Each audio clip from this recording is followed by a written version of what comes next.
sci-fi gush too much, but sci-fi happens to be one of my favorite genres. Hello my lovely friends, it's Margaret. Welcome back to the channel. Today I'm going to be sitting down and talking to you guys about some of my favorite science fiction books. This is going to be part 2 of a recommendation series that I am doing for the Amazing Readathon that is happening in June. You do not need to be doing the Amazing Readathon though to be looking for some amazing science fiction books. So this is a video for anyone who is looking for science fiction recommendations, and if these don't interest you, I will have more linked down in the description box. But real quick, I need to address my Amazing Readathon peoples. Hi guys, if you are interested in what I'm recommending for the other genres, you're looking to maybe expand your TBR, maybe try something new, they will all be linked down in the description box as they come out. Also, if you are Team Sci-Fi, there are going to be 5 books at the end of this video that I am considering reading for the Amazing Readathon, and I would like you guys to let me know in the comments which books you think I should read when it is my turn to be on your team. All of that said, let's get into the best part of the video, which is the recommendations. We are going to start out with the book that kind of reawakened my love for science fiction. This has always been a favorite genre. I was raised on Star Wars, I was raised on Star Trek. However, there was a period, and this is partly my own fault because I was taking recommendations from someone who had very different taste in science fiction books than mine. I went through a little bit of a dry spell when it comes to sci-fi as a genre because I wasn't getting on with a lot of them. This is the book that I picked it up and I went, why the heck do I not read more science fiction? I love this shit. And that book is going to be Leviathan Wakes by James S.A. Corey. You guys may know of this series from the show The Expanse. Highly recommend. It's really good and a fantastic adaptation of a book to a show. There are people out there that will argue with me on that point, but you can argue with the wall. James S.A. Corey are the kings of the multiple POV game. Not so much in this one. There is a point of view in here that just is very skeevy, we'll call him that. I love him because he is fantastic in the show and the actors just makes him a wonderful character, but in the book he is a little, I would, if I met the man in a bar, I would be moving as far away as possible. However, we also have one of the biggest cinnamon rolls in what is going to end up being the, main character of the entire series, James Holden. So what's happening in this book? We have 2 separate timelines. We've got James Holden and his little ragtag remainder of a crew. At the beginning of the book, while they are checking out a distress beacon, the rest of their ship gets blown up by Mars. Side note, Mars has been colonized. Asteroids and moons and stuff further out in the solar system have been colonized. There's a whole bunch of weird politics going on between Earth, Mars, and what's known as the Belt. So just there's a whole so many fantastic political conversations going on there. We're following James Holden and his crew as they are trying to not be killed by Mars as they are escaping and fleeing. There's also a space noir kind of storyline going on as well, where we are following a Detective Miller. He has been tasked with finding a young woman who has gone missing. Her family has not heard from her in a very, very long time, and they are a very powerful family. And in doing that, he ends up getting into some trouble that is going to it's gonna be the main problem that we are going to be dealing with for 9 books. I know you are thinking, hey, that sounds kind of boring to be dealing with the same problem every single time, but the way they are able to take this situation, this thing that is discovered and happens in this book, and they are able to just find new and interesting ways to screw everything else up in the rest of the books, it is a feat of creative ingenuity that blows my brain sometimes. Some of the reasons that I love this series. Number 1, I am a sucker for books that have found family, and this is just a found family running from the law in space. That's the thing that's going on in this book and in the second book, which is Caliban's War. I know 9 books is a lot. I would say just commit to the first 2 and then see how you feel afterwards. Also, book 2 introduces 2 of the best characters in the entire series, and 2 of my favorite characters. This series is truly doing the most in the best way possible because these authors, they truly understand various different genres and they are not afraid to borrow from them. Like I said, this we're following kind of 2 different, one side it's almost like a space western, and on one side we have a detective noir series, and the way that they are able to take those 2 genres and make them sci-fi, number 1, and then also make them so they intersect and interact with each other, just mind-blowing to me. This is also great if you're looking for a weird, creepy little mystery that's gonna make you go, what the fuck just happened? Because that is a constant thing that happens through every single book in the series. Also, note, they were able to do one of the cardinal author sins without making me angry.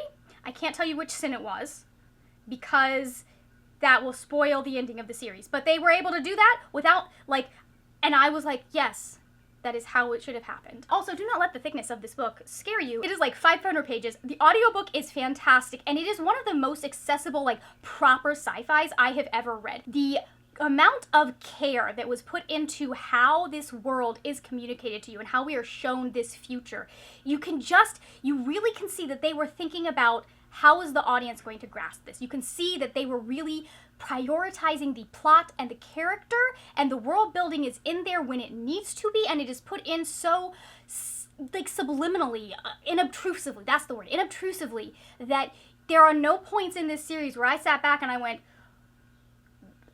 that's a lot of information. The info dumps are done so well that you don't even realize it's an info dump until you're sitting there like 10 minutes later and you're like, yeah, we got a lot of information in that scene.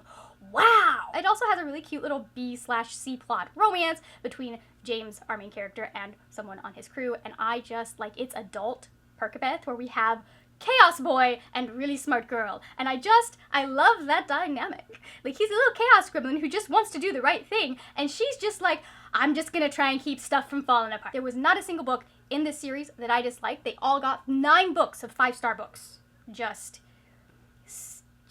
it feeds my soul on a deep, deep level, and also makes me very glad that I do not have to travel through space. Moving on from there, I'm going to talk about a brand new fave of mine that I've recently discovered. This is a series that I think is great for both beginning sci-fi people and people who've been reading sci-fi for a while, and that is the Murderbot series, starting with All Systems Red by Martha Wells. I'm going to give you the basic premise of the series because going into the details of the plot of this book, it's short, it's going to be spoilery. We're following Murderbot in this, and they are what is known as a sec unit. That means that they are an augmented robot with like robot parts and also organic parts. They are created to provide security, and specifically they're created the way that they are created because they are able to think like a human, but at a higher level the way a machine does. They have recently hacked their governor module, which is the thing that tells them what to do and punishes them if they do not do it. They're just trying to stay under the radar and not get caught and still do their job. Like, they don't want to leave what they're doing. They don't want to stop being a sec unit. They just want to have some choice over what they do for reasons. However, all of their plans are thrown a bit awry when something happens that wasn't in the expedition handbook, and they have to think on their feet and get their current clients out of the situation that they are in. We're just going to start with things I love about this series. I love Murderbot. Number 1, they are just so relatable. They just want to be left alone. They want to be able to watch their shows. They want to make a little bit of, like they don't want to cause trouble. They just keep getting in the middle of it, and I love that. I love that. They did not ask to be here, and yet here they are. They are the best kind of loner character, where like they are a loner, they want to be left alone. They may be a little bit autistic coded, like reading through this the second time, just a little bit. They want to be left alone, they don't want to care, and yet they find themselves continually being put in situations where they care. Murderbot is very much one of those characters that like doesn't realize that they want love and companionship, and this is a journey of them like discovering that that's what they want. These books are very short and episodic. Think of them as like episodes in a TV show almost. Like the first 4 books are definitely episodes in a TV show. There are some longer novels now that the series has gotten going. I haven't gotten to those yet, but the novellas are just so fantastically paced and packaged. Like Martha Wells really nails the novella as a form of storytelling here. I also love the fantastic characterization that we get both through Murderbot and through all of the characters that Murderbot ends up interacting with as they are trying to go about their business and not get in trouble. That's it. They just don't want to get in trouble, and then they get drawn into things that they were not planning on getting drawn into. Also, this is a fantastic series. If you like a snarky narrator with a very dry sense of humor, I am continually like cackling at the most ridiculous things, especially if you're listening to the audiobook, because Kevin R. Free, who is the narrator for the audiobook, just does such a fantastic job, number 1. But his inflection in some places, you're just like, this is peak comedy. After that, we have to talk about How High We Go in the Dark by Sequoia Nagamat. We start with a team of scientists that have recently discovered a virus in the Arctic, and they are trying to get more information about this virus because they know that as the ice caps melt, it is going to be released. And unfortunately, they end up being ground zero for this virus spreading throughout the world. It is a really weird, creepy existential virus that like turns your organs into other organs. Like your lungs don't function very well when they are turning into kidneys. Basically, we're following humanity as they are dealing with, responding to, and acclimating to this virus. It goes over, I think, about 100 years. If you're looking for something that is climate, like specifically climate science fiction, this is a great one to pick up.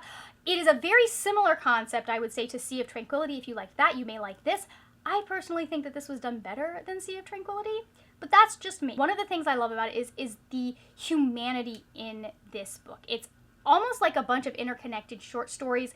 They come, like, you'll see characters make a new appearance, you get like little glimpses of things that pass from story to story. The way that Sequoia Nagamatsu was able to keep everything connected was just so wonderful and beautiful and human. It is a very hopeful glimpse of humanity after crisis and how humans adapt and how we deal with a changing world. I don't know how to really describe like the feelings that you get reading this, except that like this book just beautifully navigates like this balance between realism and hope.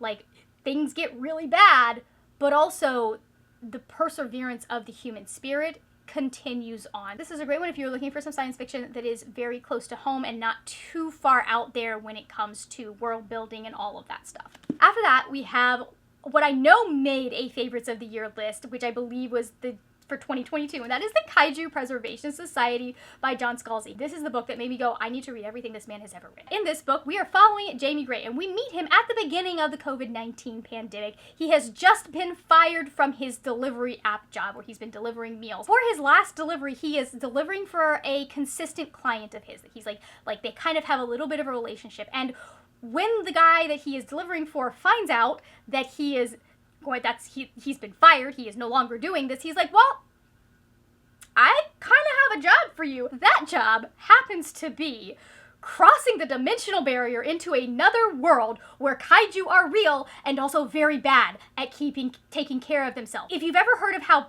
pandas are just like terrible at like everything and no good at survive, they are giant dinosaur pandas is what they are. This book is what if Godzilla was real and dumb as could be. I'm not even kidding you. Like there is a point in this book where they have to like help two of these kaiju find each other at the exact right time so they can mate.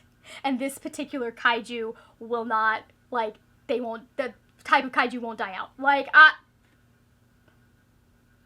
I'm scarred. I'm scarred. I highly suggest reading the author's note when you finish this, because John Scalzi talks about the fact that when he was supposed to be writing a completely different book, but he couldn't write, like he kept trying to write that book, and this is the book that ended up happening because he needed something that was like a pop song. He didn't need a ballad, he needed a pop song, and this is the book equivalent of a pop song. It is humorous, it is fun, it is lighthearted. I was laughing through so much of this, just loving it. I would say that it's probably mostly a cozy sci-fi. The stakes are very low throughout most of the book. There's a little bit of a like heightened stakes moment at the end, but for the most part, this is a very like just a bunch of people being silly, doing sciencey stuff, and a guy who's like, I don't understand most of this, just please tell me where to be. If you are looking for a good silly time with a slightly silly narrator, I highly recommend this one. And the final one that we are going to be talking about is The Sound of Stars by Alicia Dow. I will let you know that this one is YA, however, I still highly recommend it and I still highly enjoyed it. We are following Ellie on the one hand. She lives in New York City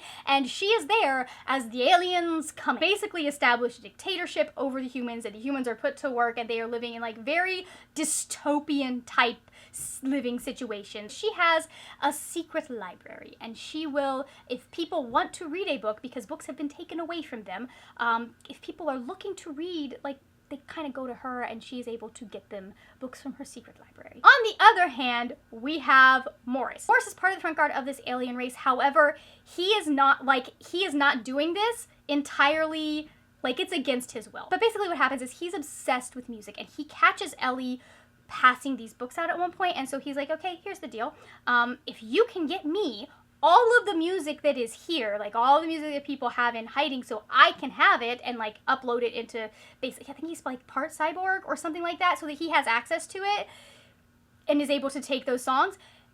He's like, I will not tell anyone about your library. In doing so, they kind of end up getting in trouble and have to go on a cross-country jaunt to do some things I can't talk about, I'm realizing. Just know that there's like a cross-country road trip through a dystopian America as we go. And it is dystopian in all of the ways you would expect America to be. This is basically just like two kids trying to survive, and one of them has a mild ulterior motive, and the other one has to go with them because that is their only option. Like, that's their option, or they get executed. That's what they've got. One of my favorite parts about this book, besides the fact that our two main characters are demisexual, and just, like, there's an entire place where Ellie describes demisexuality, and I'm just like, this is it. But also, it ties real life and real history so beautifully with this allegorical kind of storyline that is going on with these aliens that have come in and have taken over. There are parallels that you can see directly in this alien invasion to things that happened in real life. I highly, highly recommend it. I have loved every single one of Alicia Dow's books, and she actually has multiple books in this entire kind of like little world that's going on. So those are the books that I recommend, but real quick, let's talk about some of the books that I am thinking about reading. First off, we have Acceptance by Jeff Vandermeer. This is the third book in the Area X trilogy, or the Southern Reach trilogy. People call it different things. I really, really enjoyed this series, and I am ready to get some answers. There were no answers in the first book, and there were no answers in the second book, and I was promised that there would be answers in this third book, so there had better be answers. There is so much just like general weirdness and creepiness and like stuff that is happening in this series that is inexplicable, that you're like, okay, there's gotta be something going on here. There's gotta be a unifying thing that has created this area. It's a whole lot of weird.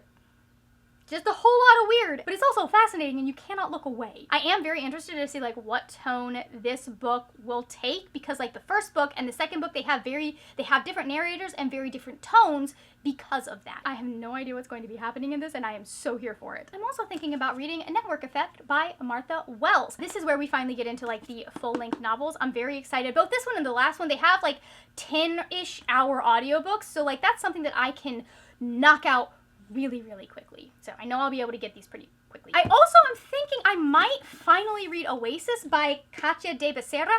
I have had this book so long, I don't remember what it was about. I believe there are some people out in a desert and they cross over.